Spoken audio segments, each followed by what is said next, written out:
name is Tara Radke, and I'm the System Manager for Orion Integrated Landing Systems.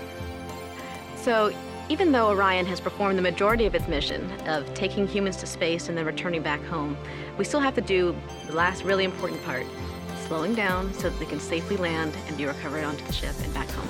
Orion's coming back from deep space and re-enters the atmosphere, going really fast. The guidance navigation control system does some maneuvering to help slow down the vehicle, and at that point, start looking for the right conditions to deploy the parachutes.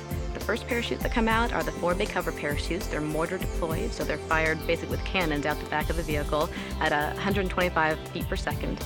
After those are inflated, pyrotechnic piston thrusters push the cover off and jettison it away, and that exposes all the other parachutes that are on the top of the vehicle so they can perform their job. The next parachutes in the sequence are the drogue parachutes.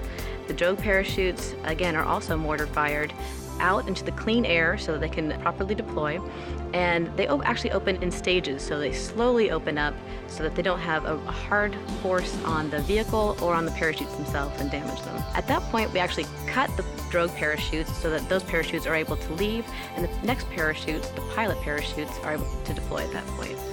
The pilot parachutes are small chutes. They're actually 11 feet in diameter and are actually used to pull the main parachutes out of the bay. The main parachutes are the large ones. Those are 300 pounds, and when they are fully inflated, 116 feet in diameter. The main parachutes do the majority of the job of slowing down the vehicle. All 3 main parachutes deploy.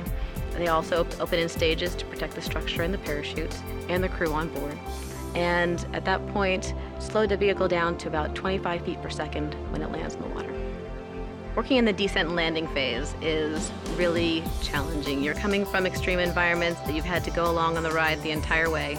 As we work with the parachutes, as we work with the GNC team and how all these pieces fit together, it feels like a very important job to make sure that we're taking care of the crew, that we're bringing them back safely, and that we land and keep the vehicle safe around them and are able to recover them safely.